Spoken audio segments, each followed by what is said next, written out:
말씀을 보겠습니다. 창세기 45장 5절에서 8절 말씀.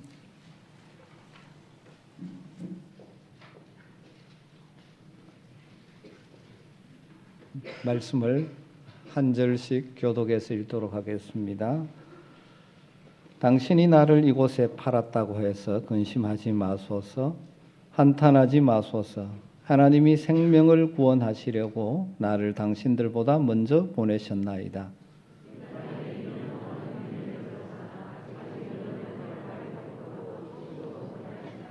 하나님이 큰 구원으로 당신들의 생명을 보존하고 당신들의 후손을 세상에 두시려고 나를 당신들보다 먼저 보내셨나니, 그런즉 나를 이리로 보낸 이는 당신들이 아니요 하나님이시라. 하나님이 나를 바로에게 아버지로 삼으시고 그 온 집의 주로 삼으시며 애굽 온 땅의 통치자로 삼으셨나이다. 아멘. 한 해가 저물어가는 연말을 맞이하면서 저는 문득 이사를 생각하게 되었습니다. 사실은 12월 31일이 지나고 1월 1일이 된다고 해서 외형적으로 변하는 것은 없지만 한 해를 정하고 시작과 끝을 늘 생각하게 하는 것은 우리도 이 땅에 삶을 마치고 하나님 나라로 이사갈 날이 있다는 사실을 이 마지막을 보내면서 다시 한번 가슴에 담았으면 좋겠습니다.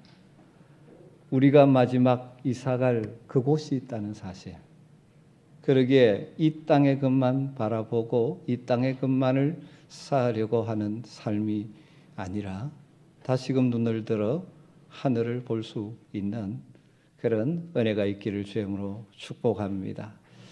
이사가 주는 유익 가운데 하나는 필요 없는 물건들을 정리하고 버리는 것이 아닌가, 그런 생각을 해봅니다.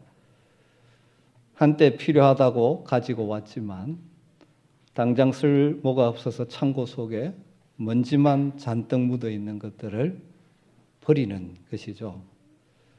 저도 이 사택을 한번 리모델링하고 하면서 굉장히 많이 정리했었는데 어느 순간에 또 지금 빈 곳이 없이 채워져 있는 모습을 보게 됩니다. 사실 가만히 보면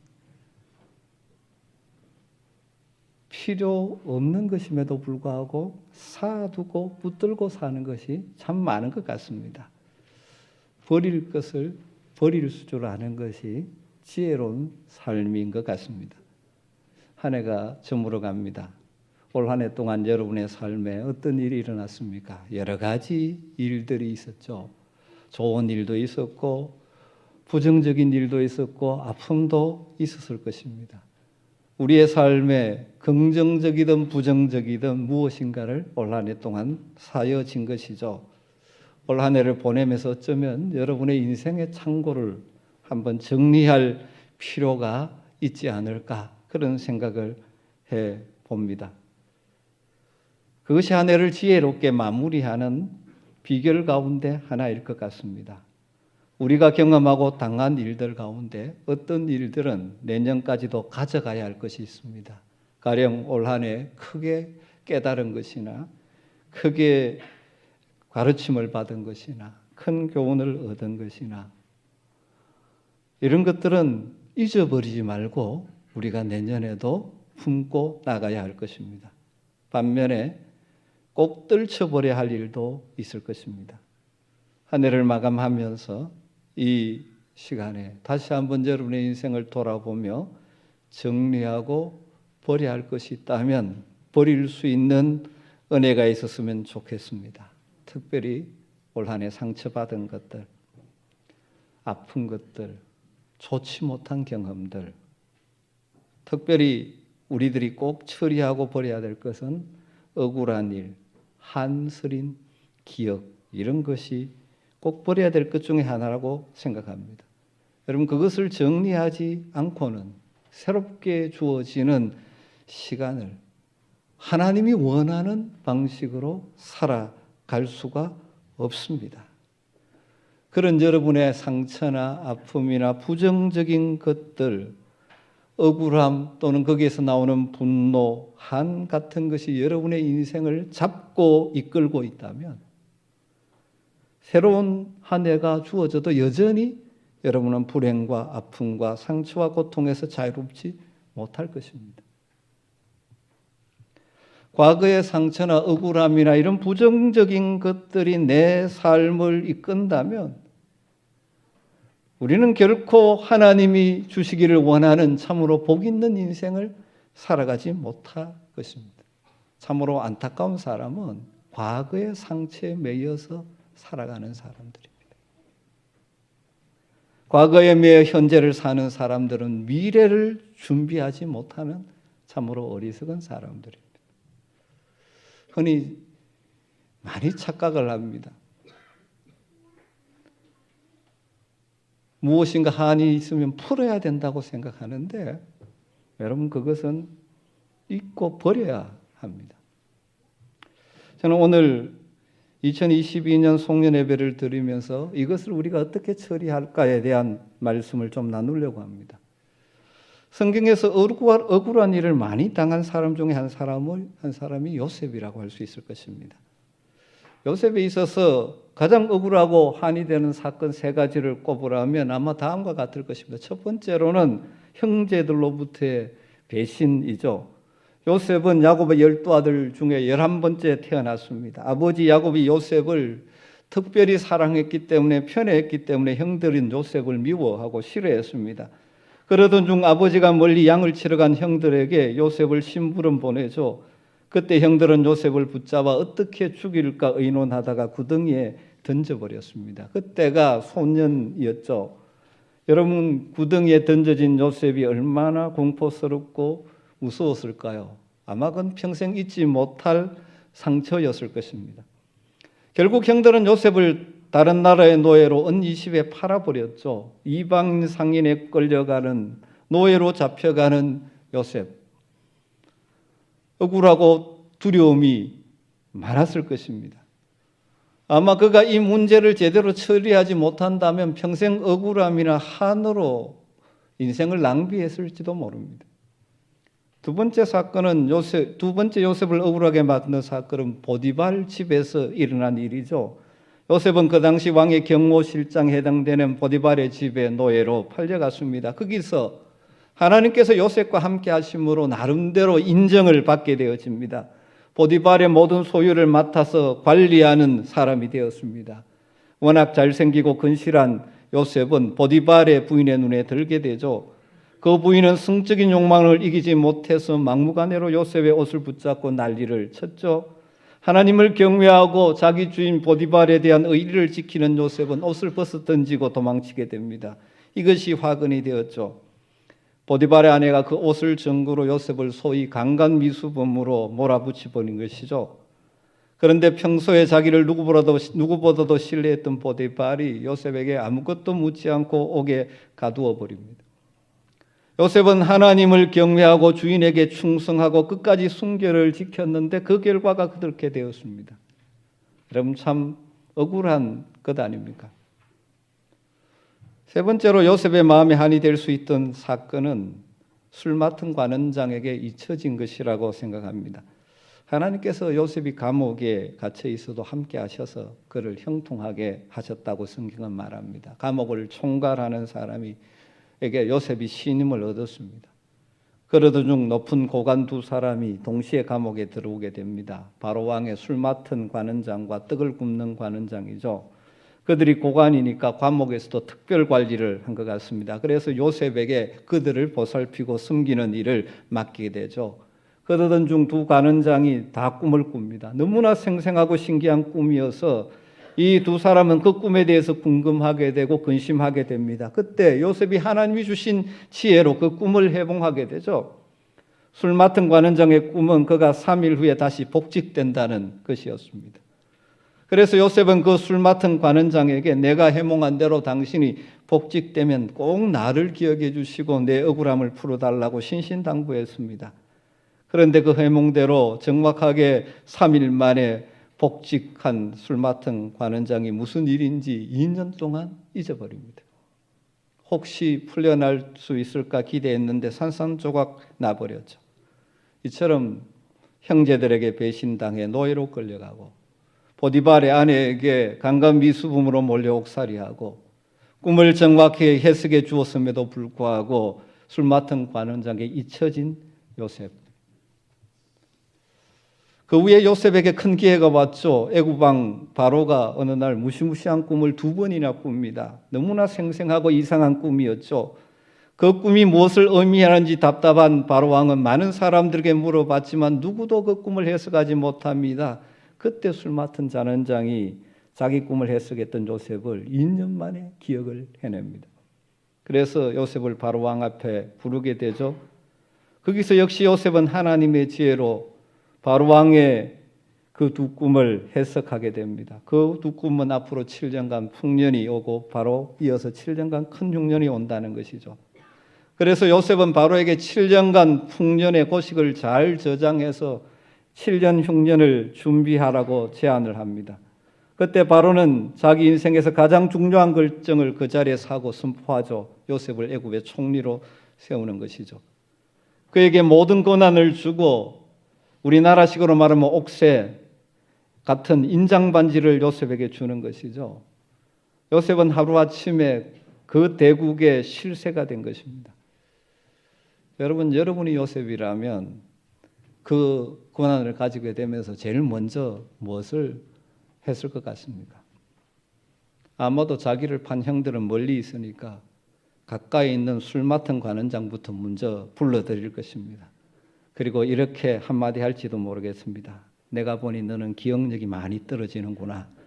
그 기억력으로 어떻게 나라의 중요한 일을 하겠냐. 이제 그만 쉬어라. 뭐 이렇게 할 수 있지 않겠습니까? 그 다음 누구를 불러드리겠습니까? 보디발과 그 아내를 불러드려야 하지 않겠습니까?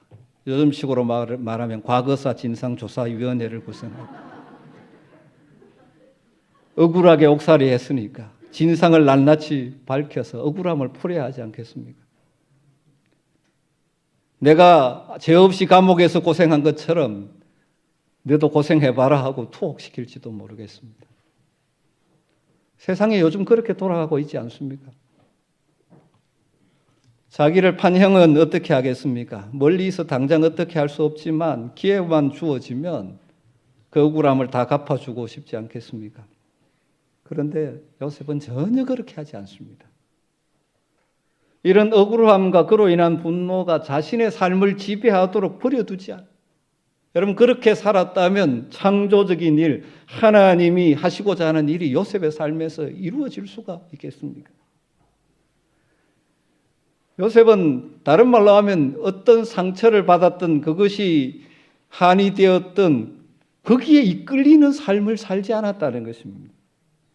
그렇기 때문에 요셉은 하나님이 자신을 향하여 가지고 계신 계획을 이루어 드리는 위대한 도구로 쓰임받은 것이죠.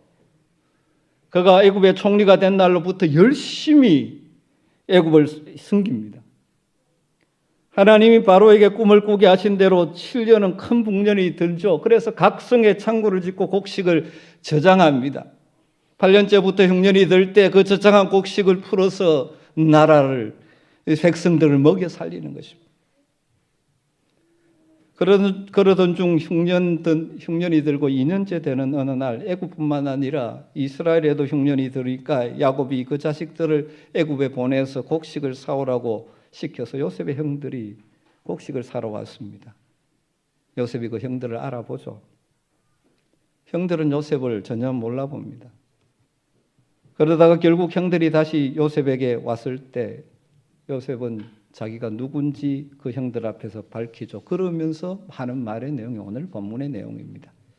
오늘 말씀에 따르면 요셉은 어떻게 그 억울함과 배신감, 자기가 받은 상처, 어떻게 보면 한이 될 수도 있는데 그것들에 끌리지 않고 창조적으로 인생을 살 수 있었는가 하는 것을 담고 있는 고백을 하게 됩니다.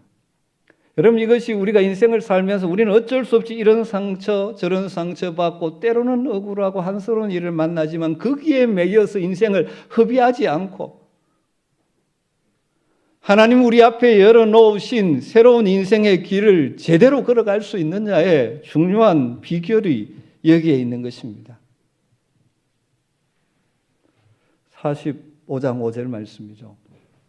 당신들이 나를 이곳에 팔았다고 해서 근심하지 마소서, 한탄하지 마소서. 하나님이 생명을 구원하시려고 나를 당신들보다 먼저 보내셨나이다. 하나님의 관점으로 보는 것입니다. 하나님이 생명을 구원하시려고 나를 당신들보다 여기에 먼저 보내셨습니다.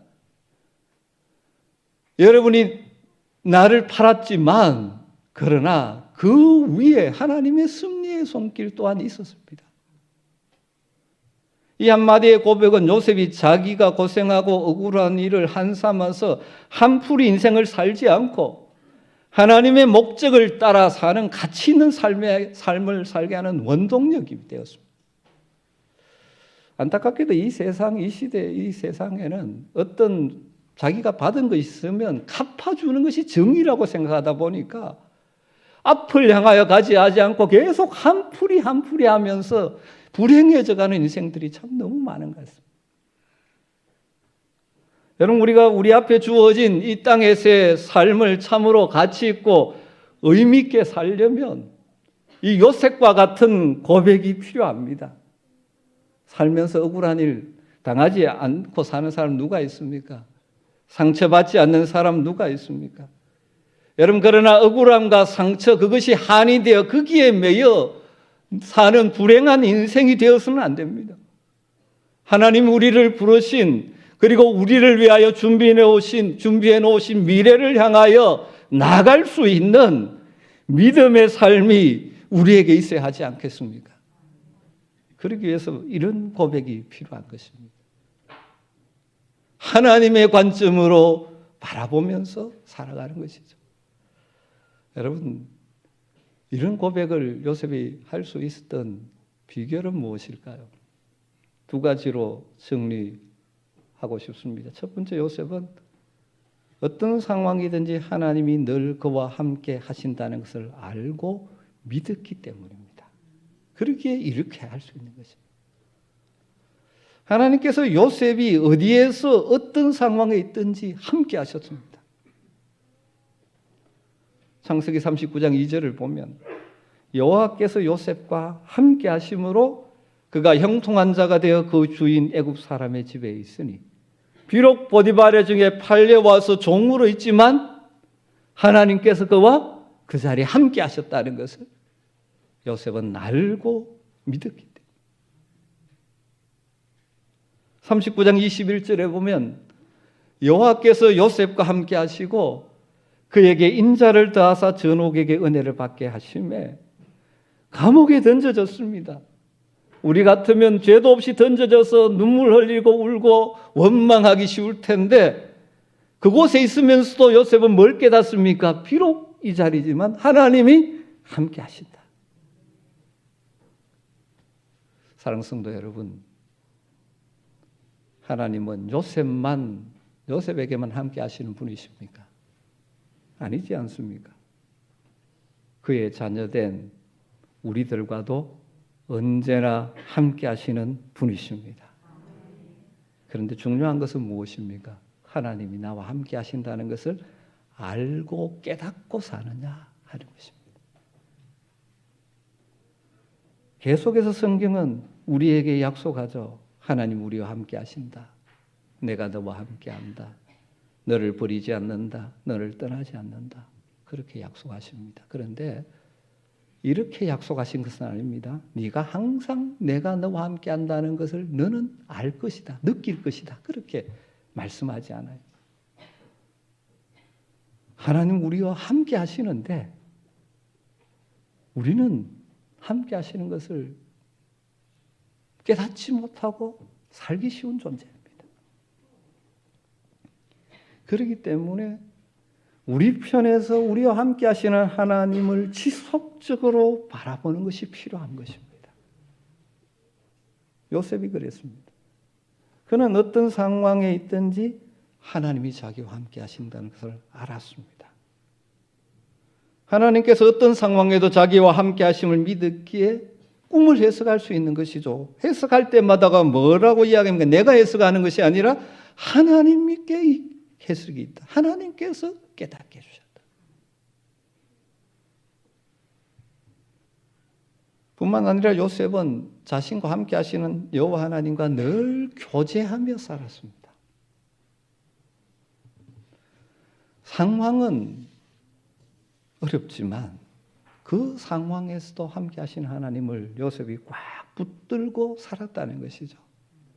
그가 억울한 일 당하고 고통스러운 일 당하지만 그가 살아남고 이겨낼 수 있는 비결은 늘 함께 하시는 하나님을 붙들고 교제하고 하나님과 대화하며 살았기 때문에. 창세기 41장 51절에 보면 아들을 낳은 후에 요셉이 그의 장남의 이름을 아들을 낳자 므낫세라고 짓습니다.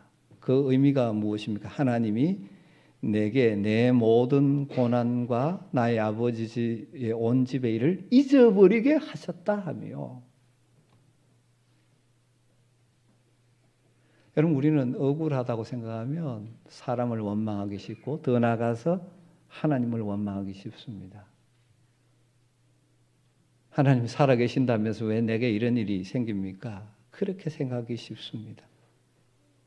여러분 그러나 요셉은 하나님이 함께 하심에도 하시기에 이런 일이 있다라고 그는 하나님을 믿어드리는 것입니다. 그러다 보니까 그 속에서도 뭘 봅니까? 하나님의 손길을 봅니다. 하나님께서 형통하게 해주시는 것을 보게 되는 것이죠. 그리고 거기에 소망을 두고 하나님을 붙들고 사는 것입니다. 여러분 인생 살면서 이런저런 아픔과 어려움을 당하기 때문에, 힘든 일 당하기 때문에 그 환경 쳐다보다가 우리와 함께 하시는 하나님을 바라보지 못하고 하나님과의 교제를 놓쳐버리면 사실 더 불행해지고 더 억울한 일이 인생이 되는 것입니다. 여러분 아무리 힘들어도 하나님을 붙잡으면 삽니다. 여러분 하나님과의 교제의 끈을 놓지 마시기를 주님으로 축원합니다. 그래서 환경에 끌려다니는 인생 되지 마시고 함께 하시는 하나님이 열어놓으시는 그 길을 걸어갈 수 있는 복이 있게 되기를 주님으로 축복합니다. 제가 이 메시지를 강조하고 싶은 이유는 이 세상은 완전히 이것과 반대되게 지금 계속 살아요. 그래서 계속 뭡니까? 한풀이하는 사람들 때문에 전진을 하지 못하고 있습니다. 사랑하는 성도 여러분, 하나님 우리와 함께 하십니다. 이 믿음이 있기 때문에, 이것을 보기 때문에 인생에 이런저런 어려움 당해도 그것이 한이 되고 상처가 되고 그것이 내 인생을 꽉 붙잡고 있어서 하나님이 가기를 원하는 그 길을 가지 못하게 되는 불행이 없게 되기를 주님으로 축원합니다. 과거의 부정적인 일들에 매여서 전진하지 못하는 삶을 살아서는 안 됩니다. 그래서 바울 사도가 뭡니까? 뒤의 것은 잊어버리고 나는 표대를 향하여 달려간다라고 말하는 것입니다. 두 번째로 요셉이 이런 고백을 할 수 있던 비결은 자신의 삶의 과정과 순간순간 속에서 하나님의 섭리와 목적을 볼 수 있었기 때문입니다. 연결되는데 하나님이 함께 하심을 알고 깨달으니까 뭘 봅니까? 그 상황 가운데서 하나님의 어떻게 섭리하시는지, 그리고 하나님이 가지고 계신 목적이 무엇인지를 깨닫게 되는 것이죠. 45장 5절을 보면 두 가지의 주목할 필요가 있습니다. 당신들이 나를 이곳에 팔았다고 근심하지 마소서, 한탄하지 마소서. 그 다음 하나님이 생명을 구원하시려고 그 다음 나를 당신들보다 먼저 보내셨나이다. 하나님이 나를 먼저 보내셨다. 이렇게 고백하고 있죠. 뭘 깨닫습니까? 이 모든 과정에 뭐가 있다? 하나님의 섭리하심이 있다. 하나님의 섭리에 대하여 깨닫고 있는 거죠. 일어난 일은 형이 팔았고 불응적인 일인데 이 가운데도 하나님의 모든 것을 합력하여 선을 이루신 하나님의 선한 섭리가 그 가운데도 역사했다. 또 한 가지는 그 중간에 뭡니까? 생명을 구원하시려. 그 하나님께서 섭리하시는 목적이 뭐라는 것이죠? 생명을 구원하시려. 이 일 가운데 하나님의 목적이 있다는 것을 깨달은 것이죠. 섭리를 깨닫고 목적을 깨달은 것이죠. 요셉은 소년 시절부터 하나님께서 자신을 향하여 가지고 계신 비전을 발견한 사람이죠. 그리고 수많은 억울한 상황과 위기 순간순간 간섭하시는 하나님을 바라보는 믿음의 시각을 잃지 않았습니다. 그리고 그 간섭하시고 섭리하시는 하나님이 자신을 통하여 이루실 목적이 있다는 것을 깨달은 것이죠. 그러기에 그에게는 억울한 일, 한이 될 일, 상처될 일이지만 그게 한이나 상처가 아니라 오히려 그것을 하나님이 주신 새로운 기회로 활용할 수가 있었던 것입니다. 사실 요셉은 여러 번 죽을 고비를 넘겼지 않습니까?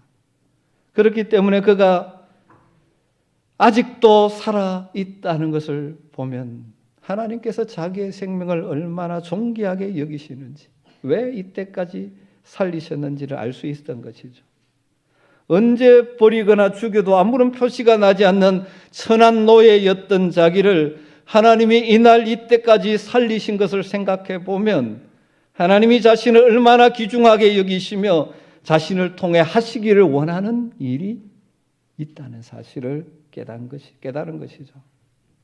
그러니까 하나님의 섭리를 알고 목적을 아니까 자기를 이방인 노예로 팔아버린 형들도 용서하고 용납할 수 있고 오히려 그들을 위로하고 그 어려운 인생 과정을 통해서 합력하여 지금 선을 이루어 가신 하나님에 대해서 그들에게 간증하고 그들에게 소개하고 있는 것입니다. 당신들이 나를 이곳에 팔았다고 해서 근심하지 마소서, 한탄하지 마소서. 하나님이 생명을 구원하시려고 나를 당신들보다 먼저 보내셨나이다. 여러분, 우리는 인생의 여러 가지 어려움과 문제와 또 아픔을 경험하며 살아갑니다. 그 과정을 걸어가면서 하나님의 섭리와 목적을 알면 어떤 상황도 넉넉히 이길 수 있습니다. 인생의 억울함이 억울함으로 남지 않습니다. 하나님께서 바로 이 일을 위해서 나를 이 길로 걸어오게 하셨구나. 사랑하는 성도 여러분, 여러분에게 하나님의 섭리를 보는 눈과 하나님의 목적을 보는 눈이 열리게 되기를 주님으로 축원합니다.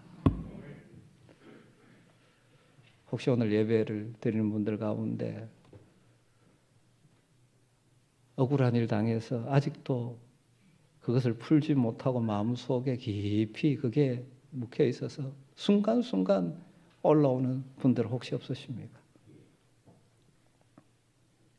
하나님께서 그런 아픔을 통해서 여러분을 사용해서 다른 사람의 생명을 구원하려고 여러분이 그것을 허락하셨는지도 모릅니다. 여러분을 통하여 이루기를 원하시는 하나님의 목적이 있어서 그 일을 여러분에게 허락하셨는지도 모릅니다. 여러분, 아픔, 상처, 억울함, 분노로 여러분의 인생을 낭비하지 마십시오. 만일 우리가 늘 함께 하시는 하나님을 알고 바라보면서 그 하나님과 교제하며 그 하나님을 붙들고 그리고 그 일을 통해서도 하나님이 이루시기를 원하시는 하나님의 목적이 있음을 깨닫게 된다면 우리는 어떤 일도 넉넉히 이기게 될 줄로 믿습니다. 하나님께서 보편적으로 우리를 향하여 가지고 계신 중요한 목적 가운데 하나가 우리를 통해서 생명을 구원하시기를 원하시는 일이죠. 요셉만이 아닙니다. 요셉의 그 삶을 통하여 그것을 이루셨듯이 하나님 우리를 통해서도 다른 사람들을 살리기를 원하십니다. 예수님께서 우리의 생명을 구원하기 위해서, 살리기 위해서 자신의 생명을 버리셨습니다. 그래서 우리는 구원받은 하나님의 자녀가 되었죠. 그렇기 때문에 우리가 잊지 말아야 할 것은 우리의 삶의 중요한 보편적인 목적 가운데 하나는 내가 다른 사람을 살리는 통로가 되어야 한다는 것입니다. 저는 우리 아멘교회 성도님들이 상처나 아픔이나 한이나 이런 것들을 주님의 은혜 가운데서 해결하고 그런 것들을 오히려 활용해서 다른 사람들을 살리는 도구가 되기를 주님으로 축복합니다. 여러분 있기 때문에 여러분의 가정이 살아나게 되기를 주님으로 축복합니다. 여러분이 부모이기 때문에 여러분의 자녀들의 인생이 정말 생명력 있는 인생 되기를 주님으로 축복합니다. 자녀의 인생을 상처 주고 힘들게 해서 그들의 인생을 죽이는 자들이 아니에요. 여러분이 있는 그곳에서 여러분 때문에 사람들이 살아나게 되는 통로가 되기를 주님으로 축복합니다. 하나님께서 나 하나 잘 되라고 살리지 않으셨습니다. 구원하지 않으셨습니다. 나 하나 잘 되라고 우리를 인도하고 이끌고 가지 않으십니다. 우리를 통하여 주변을 살리라고.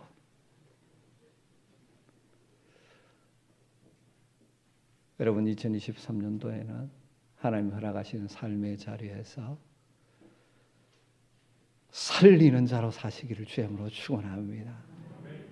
참 부정적인 일들이 많은 세상 속에 살지 않습니까? 하늘의 생명을 가진 우리들이 동일하게 하나님 없는 자처럼 그 죽이는 일, 부정적인 말, 상처 주는 말 그런 것들을 같이 하고 앉아 있어도 되겠습니까? 하나님 왜 우리를 구원하셔서 여기에 두셨습니까? 우리를 통하여 다른 사람을 살리기를 원하십니다. 요셉을 통하여 형제들을 살리기 위해서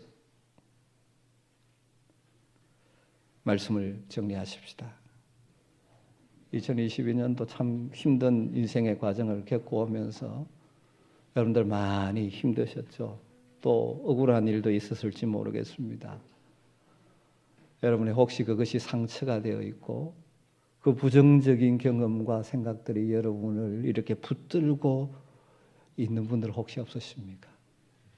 그대로 새해를 맞지 마시기를 바랍니다. 그것이 계속 여러분의 삶을 붙들고 있는 한 여러분은 미래를 향하여 나갈 수가 없습니다.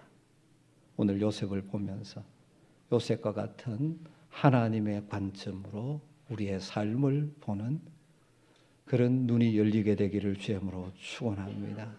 여러분의 인생이 한풀이나 불행이나 상처에 매여서 이 묶인 인생이 아니라 나를 통해서 다른 사람을 살리기를 원하시는 하나님의 목적을 이루어드리는 그 선한 목적에 이끌려 살아가는 여러분 되시기를 주님으로 축복합니다. 혹시라도 여러분에게 아픔이 있다면 오늘 주님 앞에 다 내려놓고 주님이 주의 성령이 여러분의 마음을 만지심으로 치유하고 회복하는 은혜가 있기를 주님으로 축원합니다. 다가오는 2023년도 늘 우리와 함께 하시는 하나님을 의식하고 그 하나님을 바라보고 하나님과 교제하고 하나님을 붙들고 그리고 하나님이 나를 통해서 이루어가기를 원하시는 일이 무엇인지를 생각하며 그 핵심은 살리는 일입니다. 이런 가치 있는 삶에 함께 도전하는 은혜가 있게 되기를 주님으로 축복합니다. 요셉과 함께 하셨던 하나님이 우리와 함께 하실 줄 믿습니다. 기도하겠습니다.